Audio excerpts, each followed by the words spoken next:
meetings they have to go to, and I think have to present some bills maybe in those as well. So going to skip down a little bit and go to the third item on the list, which is Senate Bill number 2647. It's got a committee sub. It's the real estate license revised.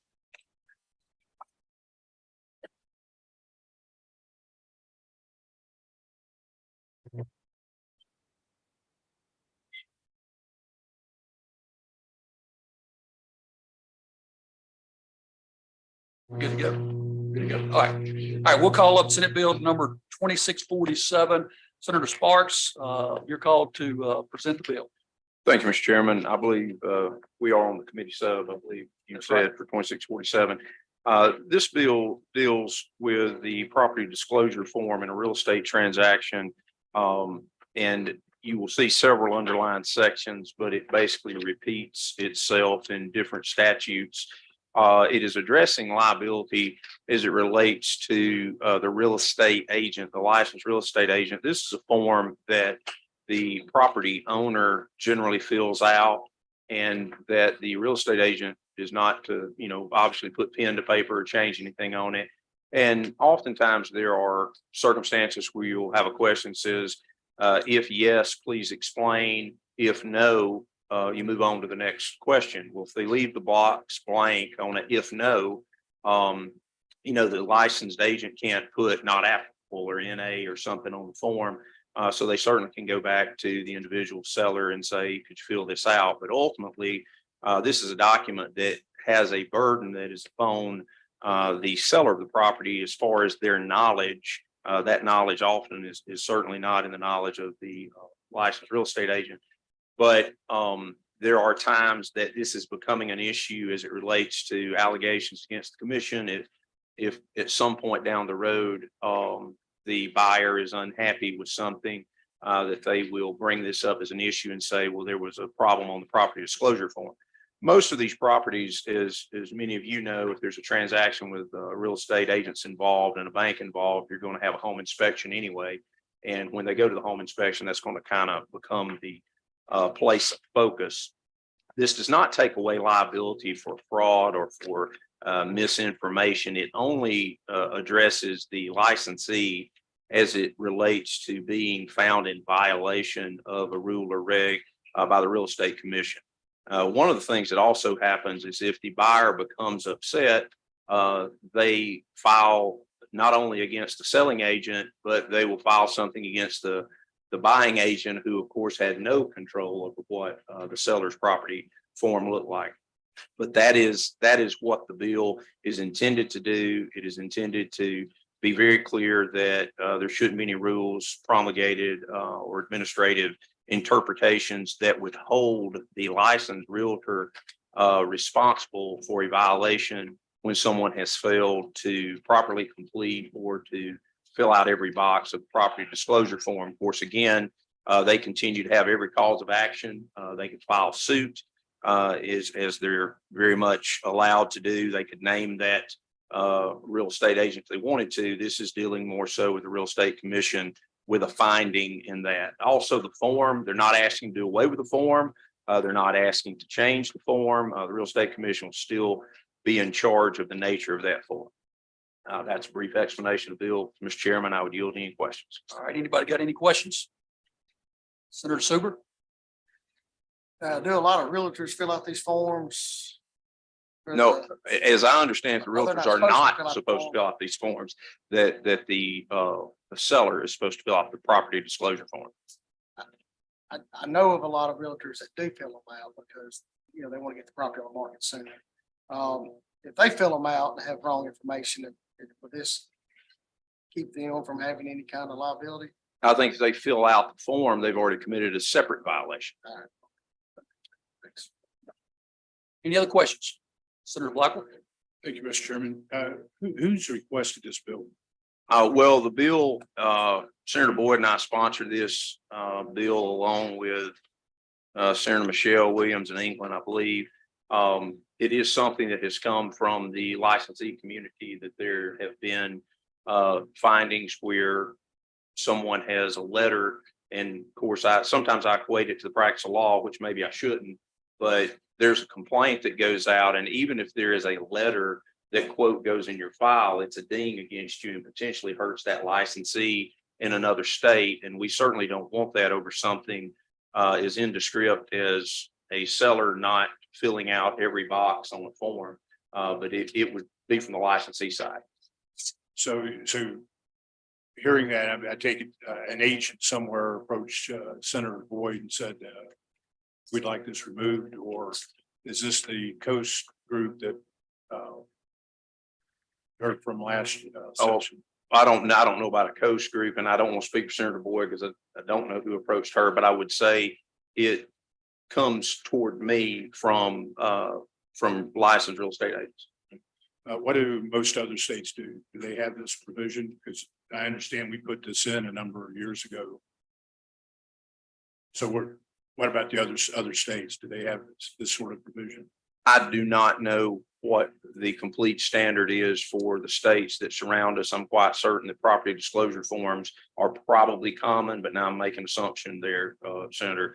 But it's something that that again, the information is there, it's in the file. Of course, if a for sale by owner does it, they don't have to do the property disclosure. This is only something that's required of someone who has a license to practice real estate. Mr. Chairman, I know the real estate commissioner is here. Could it be possible for him to talk on this, or me ask him a couple of questions? Absolutely. Yeah. Go ahead. That's fine. Mr. Prater, has this been an issue?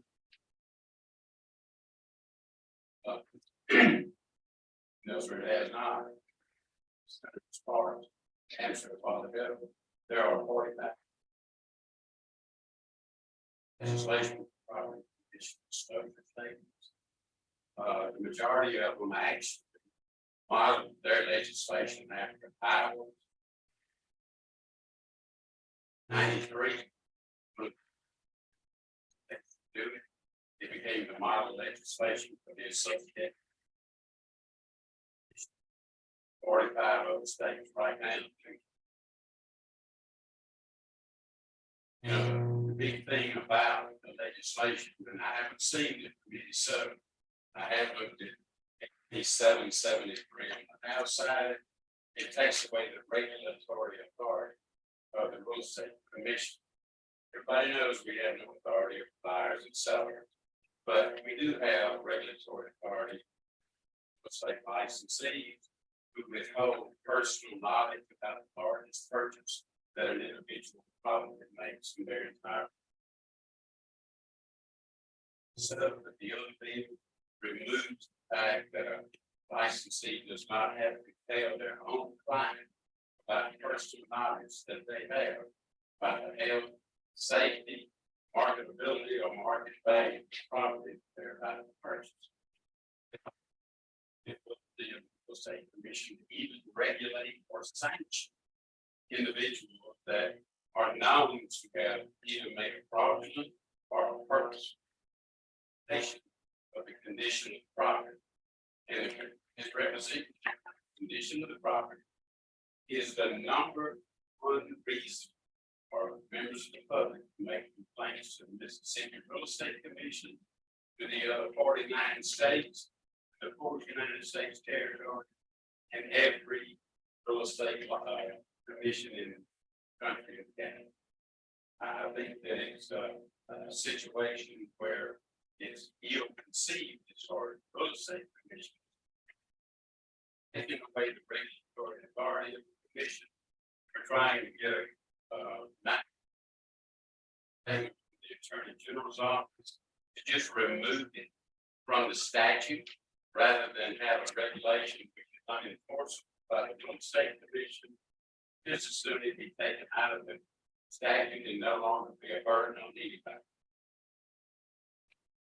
Will you state your name just for, I'm sorry, my name is Robert. I'm the executive director of Mississippi. thank you, sir. Thank you very much.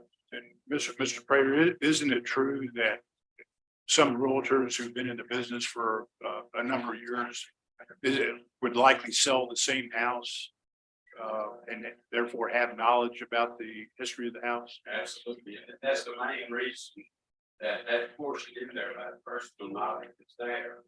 Real estate business, particularly among many of the licensees, is a repeat business, and they have personal knowledge about the health and safety of the residents.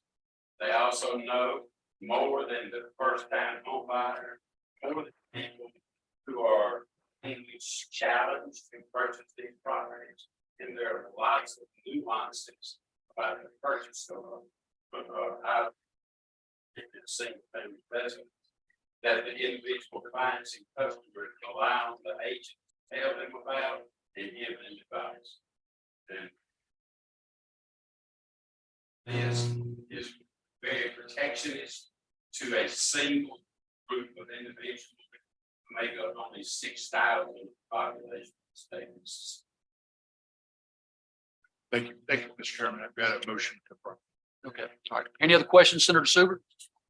May I reply since that was, Yes, Senator All right. Sparks, go ahead. first of all, let me be clear. We're not doing away with the disclosure form. We can talk about 45 states and 4 territories and Guam and the Philippines and everybody else we want to. We're not doing away with the form. And what I just heard, if I misunderstood, and since he's still here, I can phrase this in the form of a question if I need to. But did I just understand that if you can't regulate it, you just soon do away with it? Was that the position that was espoused to this committee? Position was that the Mississippi Real Estate Commission is a regulatory licensing body. And if there is a part of a portion statute which the Real Estate Commission cannot regulate, then there's no need to have that in the portion of the statute. And there is a good, well, for example, state of Alabama and the state of Arkansas have recently done away with property condition disclosure state and just became a cabinet court state, so that the buyer beware. And it's not that the Real Estate Commission has a problem with drafting. Just finished with the work group. Every one of them on the work group made up with members of the Mississippi Association who actually had great input and we're about to publish a new one. So that's not.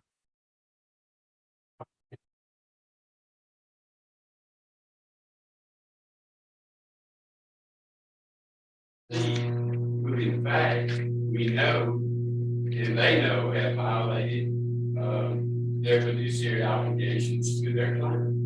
Now, we will be able to do it under a separate section of the statute, so that does not impact what our ability or agencies are. But this committee so takes away the right of the Real Estate Commission to regulate Section 89.1501 through 89.15. And that's a correct, I will agree, that's a correct interpretation. I just want to make sure for the committee that this bill does not create buyer beware.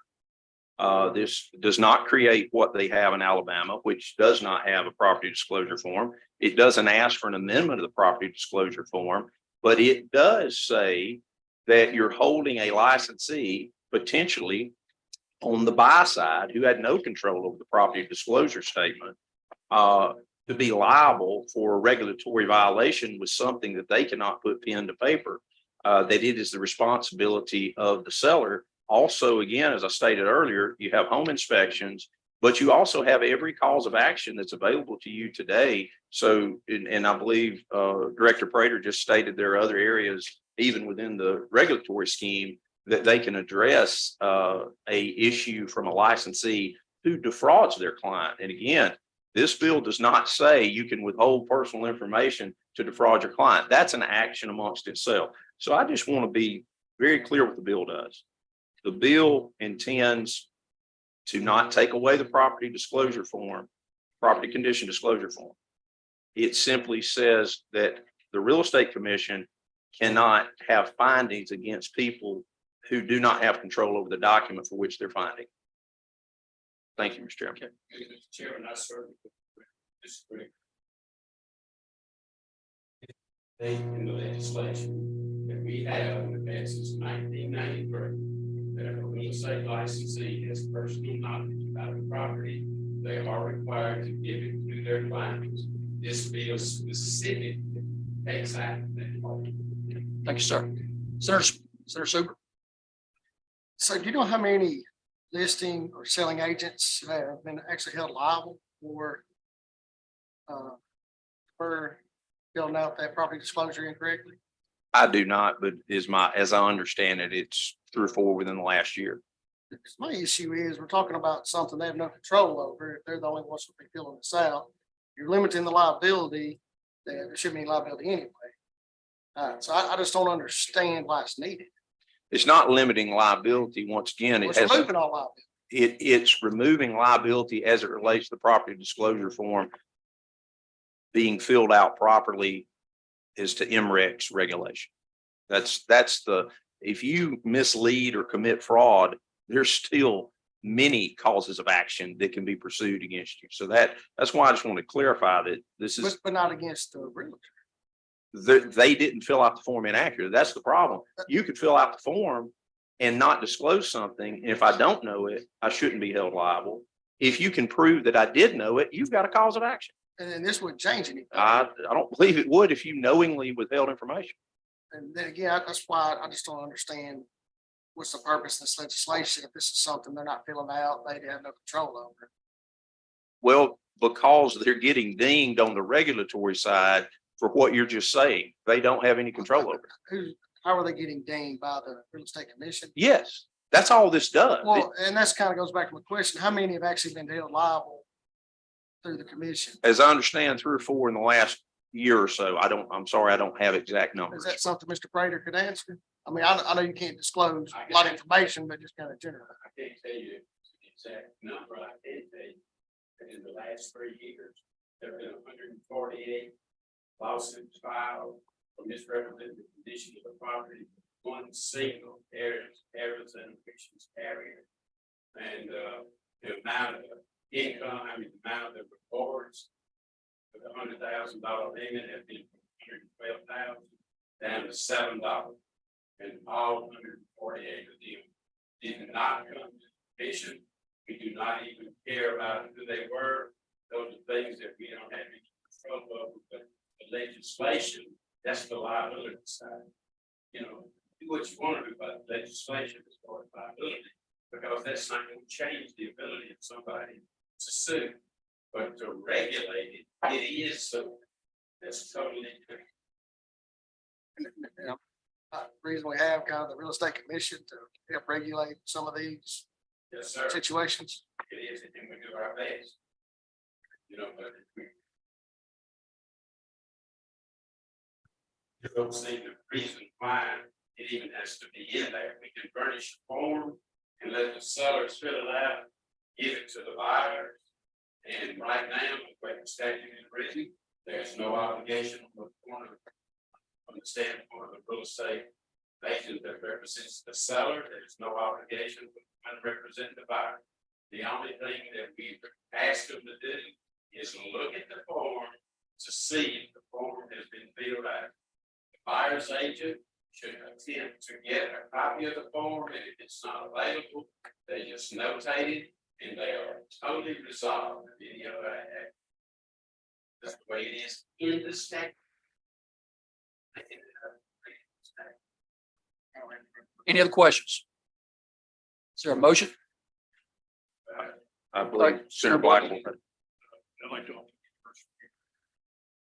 All right, you've heard the motion. Anybody want to speak? I have no problem with reverse repealer in this situation. Okay, all right. All in favor of adding a reverse repealer, say aye. Aye. Any opposed? Okay, all right. Is there a motion? Title fishing did pass, committee sub is amended. You heard the motion. All in favor, say aye. Aye. Any opposed? Mr. Chairman, I got to run. I apologize. Thank you, Senator Sparks. Appreciate it.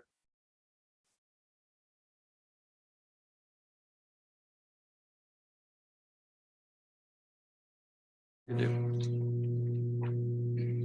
All right, let's move on. We'll start back at the top now. Senate Bill 2215, State Depositories Refined Definition of Primary Capital. Senator Johnson, you are recognized. Thank you, Mr. Chairman. This bill updates the regulatory capital definition and state code. Currently, it's an antiquated formula that has since changed at the federal level. And what's happening now is that the treasurer's office, when he is evaluating whether a financial institution is sound enough to house public money, they're having to use a different capital definition than what the banks are already using with federal government. This would just change the language so that we would mirror federal language for capital definition and keep us up to date going forward. And that's an explanation of the bill. You've heard the explanation. Any questions? No Title questions. sufficient, do pass. I've heard the motion. All in favor, say aye. Aye. Any opposed? All right, that bill passes. All right, we'll move down to number 2218, Senate Bill 2218, third-party servers prohibit from using name, likeness, trademark, or intellectual property of merchant without agreement. This is my vice chair, Senator McMahon. You are recognized. Yeah, I've got a committee substitute and propose adoption of the committee substitute in lieu of the original bill. And you want to go ahead and explain the committee sub? Sure, be happy to. So what we've got, as you know, with e-commerce, the market's constantly changing. And we've got some third-party delivery agents in the state that are using logos or other trademark symbols for restaurants and promoting menus online. And then when the retail or when the consumer orders, and then when the product delivers, the prices were not real, they were fake. And so what this bill is attempting to do is to give the restaurant industry some protection on their logos to keep third-party distributors from utilizing their logos. And it gives them a course of action with a competent jurisdiction with a court, and then whatever their damages are, or $5,000, whichever is greater. So that's what the bill does. The Restaurant Association has asked for this, and because of the problem it has generated in the market. So I'd be happy to answer any questions. Any questions, Senator Blackwell? Times I work online, you got to pay for it online. So that is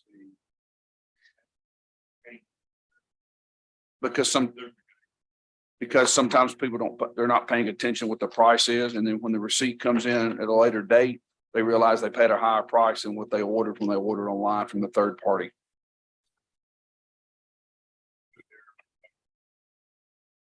there's a price online, they're agreeing to.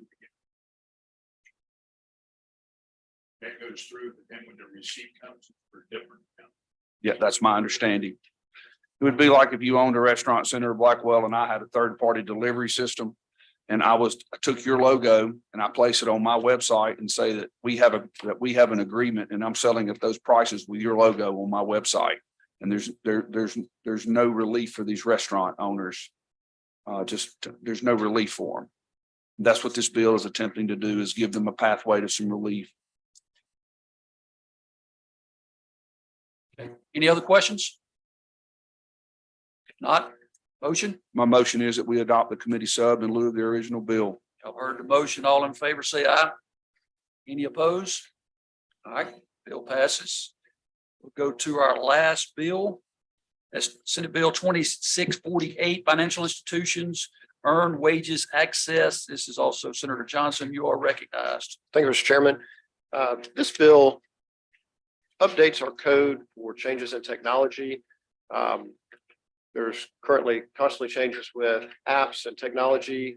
One of those changes is that companies are offering pay advances, paycheck advances, but they are not a loan. They will give you an advance against your wages at no fee to you. And there's currently nothing on our books that would regulate that industry. And this language would establish a framework for the state to have regulatory guidance over these types of new industries. And that's an explanation, Bill. I could go into more detail if anybody has any questions. Any questions? I see no questions. Title Motion, sufficient, do pass. motion, title sufficient, do pass. All in favor, say aye. Any opposed? All right, that will pass. Rise and well. report. Rise and report. Do it. Thank y'all for coming.